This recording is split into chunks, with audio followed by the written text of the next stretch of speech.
함께하면 서로가 행복해집니다. 장애인과 비장애인이 더불어 사는 지혜를 나누는 프로그램. KBS 3라디오 함께하는 세상 만들기입니다.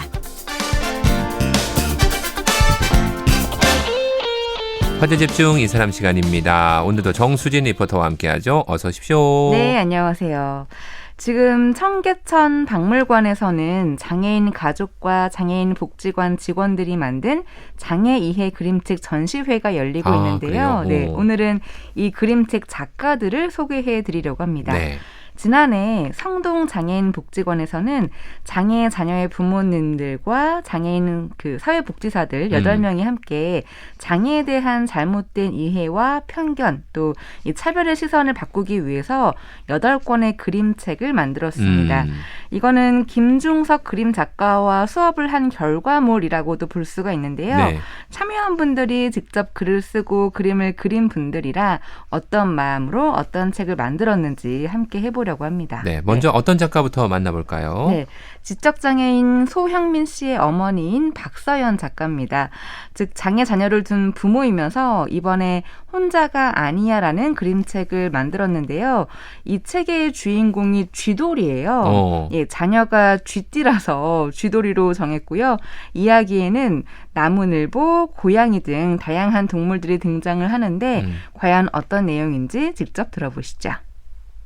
항상 아이가 친구가 없이 혼자 지내요. 근데 이제 어느 순간에 그냥 멍하니 밖을 보는데 하늘에 그 구름이 나오라고 손짓을 하는 것처럼 보인 거예요. 하늘이 너무 깨끗하고 맑아서. 그래서 진짜 용기를 내서 나갔는데 친구를 자기가 만나가는 과정인데 뭐 나무늘보는 너무 느려서 못 기다려주고 그다음에 고양이는 무서워서 도망가고 뱀도 징그러워서 도망가고 고슴도치는 그나마 자기가 다가갔는데 그 가시에 찔려서 겁이 나서 도망가고 그렇게 지쳐가다가 검정거미 원숭이를 만나요. 그 친구의 도움으로 나무에 올라가서 하늘을 보는데 너무 이쁜 거예요.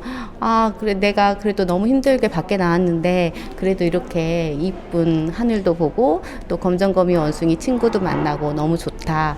그러면서 이제 돌아가는 거예요, 집에. 그러다가 고양이에 대한 오해도 풀리고 날 공격할 줄 알았더니 꼬리를 든 이유는 자기를 반기는 이유였다. 그런 오해도 풀리고 징그럽게만 생각되었던 뱀이 자기 태워주면서 자기 다리 아픈데 도움을 주고 그러니까는 어느 순간 나도 모르게 갖고 있는 그런 편견과 그 선입견 그런 것들에서 빠져나와서 모두가 친구가 되어가는 그런 것을 좀 얘기하고 싶었어요. 네, 그러니까 아이의 장애 특성을 느림으로 파악을 하고 이 느림의 대표적인 동물인 나무늘보를 등장시킨 거고요. 또 아이가 어릴 때 그 비장애인 친구들이 화풀이도 많이 하고 겁도 많이 줬던 그런 기억이 있어서 너무 힘들었다고 합니다. 그래서 이 쥐돌이의 천적으로 고양이를 등장시킨 거고요. 그리고 마지막에 검정거미 원숭이가 나오잖아요. 네. 이 동물은 아이가 얘기해준 동물이라고 해요. 네. 정말 다양한 동물들이 나오는데 그 동물들이 등장한 이유가 다 있네요. 네, 특히 마지막에 그 쥐돌이와 검정거미 원숭이가 친구가 되면서 이 다른 동물에 가졌던 편견과 오해를 풀게 됐는데요. 그러니까 결국은 잘 몰랐기 때문에 가졌던 편견을 깨고 모두가 친구가 된다는 그런 내용입니다. 네. 그러니까 일상생활 속의 차별이나 또 생각하지 못했던 선입견 이런 서로 다른 이유로 오해가 생기고 그 오해가 서로에게 상처가 된다는 걸 말하고 싶었던 거예요. 예. 네. 이 그림책의 그림도 다 그리고 저 이야기도 구성하신 것 같은데 진짜 대단하시네요. 그러니까요. 사실 처음에는 엄청난 부담으로 다가왔지만 그림을 그리고 이야기를 구성하면서 이 그림책이 만들어지는 성취감을 느꼈고요. 큰 재미와 뿌듯함도 느꼈습니다.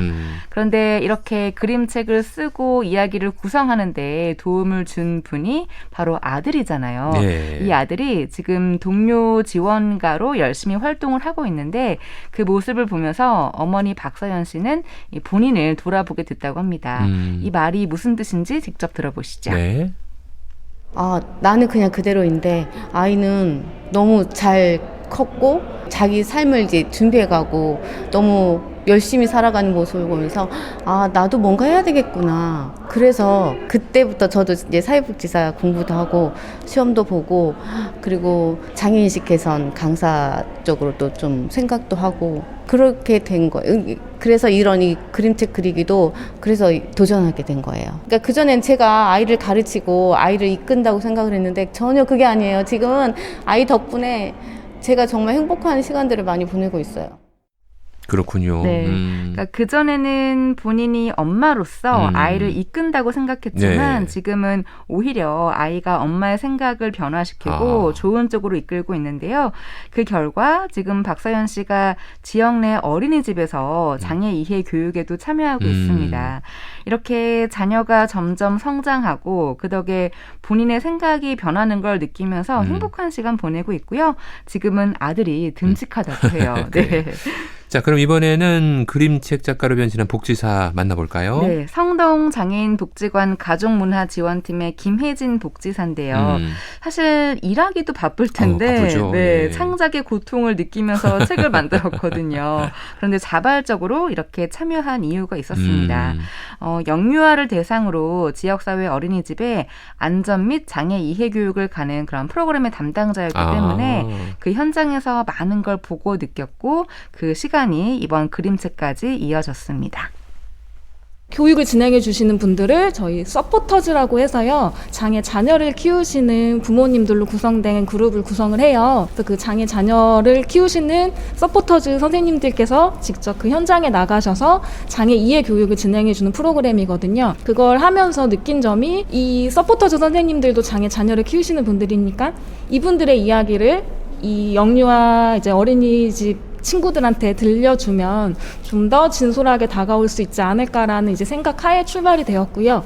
그런 생각이 바탕이 되어서 지금의 이제 장애 이해 그림책 직접 이제 만들어서 이 어머님들의 이야기를 들려드리고 이걸 지역사회까지 전달할 수 있으면 좋지 않을까라는 취지하에 진행이 되었습니다. 프로젝트에 참여하게 되면서 그림의 글자도 모르는 사회복지사가 그림도 그려보고 글도 써보는 계기가 되었던 것 같아요. 무엇보다도 장애 자녀를 키우고 계신 부모님들이 함께 참여를 해주심으로 인해서 함께 하는 동안에 되게 많은 것을 배웠고 많은 시너지를 얻어가면서 그래서 끝까지 참여하게 됐던 것 같습니다. 예. 네. 이분이 그 서포터즈를 언급했잖아요. 네. 그 앞에서 소개해드린 박서연 씨가 바로 이 서포터즈 중에 한 분입니다. 아, 그렇군요. 네. 아니, 그런데 사회복지사가 글 쓰고 또 그림 그린다는 쉽지 않았을 텐데요. 맞아요. 그림의 글자도 모를 정도로 예체능에 관심이 없었는데 아, 심지어. 예. 네, 이 프로젝트를 통해서 그림도 그리고 글도 써보고 무엇보다 이 장애 자녀를 키우고 있는 분들과 함께 하면서 그분들의 이야기를 바로 옆에서 듣게 되니까 더 많은 것들을 배웠고 그 사회복지사로서 앞으로 더 열심히 해야겠다는 마음을 다잡게 됐습니다. 예. 네. 김혜진 복지사에게 참 의미 있었던 시간이었는데 네. 그렇게 완성된 그림책은 어떤 건지도 궁금하네요. 네, 이분이 직접 그리고 쓴 그림책의 제목은 내 친구는 초능력쟁인데요. 네, 이 책에 어떤 주제를 담았는지 또 들어보시죠. 예전부터 제가 이제 사회복지를 하면서 이제 발달장애인 분들을 만나는 동안에 우리 발달장애인 분들은 지금 이 지구상에서는 이제 장애인이라고 명명이 되어 있지만 이분들은 분명히 다른 행성에 가면은 천재가 아닐까라는 생각을 매번 해왔었어요. 그런 생각이 바탕이 되어서 다른 행성에서라면 이 장애인이라 명명되어지지 않고 지금 이 장애인이라고 명명하고 있는 이 잣대 또한 이 지구라는 행성에서 만들어진 하나의 그 편견일 뿐이다라고 생각을 했고 그래서 다른 행성에서 이분들은 천재일 것이라는 이제 그 생각하에 책을 만들게 되었습니다. 그래서 우리 발달장애인 분들은 되게 많은 능력을 가지고 계시거든요. 뭐 미술도 잘하시고요. 음악, 뭐 피아노도 잘 치시고 뭐 노래도 잘 부르시고 각기 자기만의 진짜 개성이 뚜렷한 장기들이 많으세요. 그런 걸 좀 표현해주고 싶었고 발달장애인 분들의 이런 능력을 많은 분들이 알아주길 바랬고 이게 또 하나의 장애 인식 개선의 하나로 자리 잡지 않을까 조금이나마 자리 잡혀지길 바라는 마음에서 책을 만들었습니다. 네, 그러셨군요. 네, 그 발달 장애인 중에 재능 있는 분들이 많다는 걸 알려주고 그럼요. 싶었던 건데요. 김혜진 씨가 했던 사업이 장애 이해 교육이었잖아요. 그러니까 서포터즈가 어린이집에 갈 때 이번에 만들어진 그림책을 갖고 가서 아이들에게 들려주면 그야말로 금상첨화지 않을까 싶습니다. 네. 네, 실제로 이번에 만들어진 그림책은 전시가 끝나면 여러 기관에 배포가 돼서 장애 이해 교육 자료로 쓰일 예정인데요. 그래서 두 분의 작가들에게 그림책을 통해서 기대하고 바라는 점도 들어봤습니다. 솔직히 좀 부족해서 이게 과연 도움이 될까 이제 그런 생각은 드는데 그래도 작게나마 아이들한테 인식 개선에 도움이 됐으면 좋겠다는 생각이에요. 근데 이제 복지관에서 또 2차로 또 그 그림책을 만들거든요. 적극적으로 또 만들 거고 참여할 거고 그리고 저의 목표는 이제 그 인식 개선 강사가 돼서 장애를 바라보는 그런 편견에서 빠져나올 수 있는 계기를 만들어줄 수 있는 강사가 되고 싶어요. 여러 가지 방안으로 생각을 해보고 있고 교육 교재로 저희가 현장에 가서 아이들한테 읽어주는 내용뿐만이 아니라 그거를 조금 학습 교구 뭐 형태로도 제작을 해봐도 되지 않을까라는 것까지는 의견이 나왔었어요. 그래서 이제 점차 하나하나 단계별로 꾸려 나가면 되지 않을까 싶습니다. 네. 네, 이 그림책 전시는 5월 5일까지 청계천 박물관에서 열리니까요. 관람하셔도 참 좋을 것 같은데 직접 가보시면 정말 다양한 그림책에서 예. 그 글과 그림을 또 보실 수가 있고 우리 장애 부모들의 또 그림책, 또 복지사들의 그림책을 마음껏 관람하시면 되겠습니다. 네, 저도 한번 가봐야 되겠네요. 네. 화제 집중 이 사람 정수진 리포터와 함께했습니다. 고맙습니다. 네, 고맙습니다.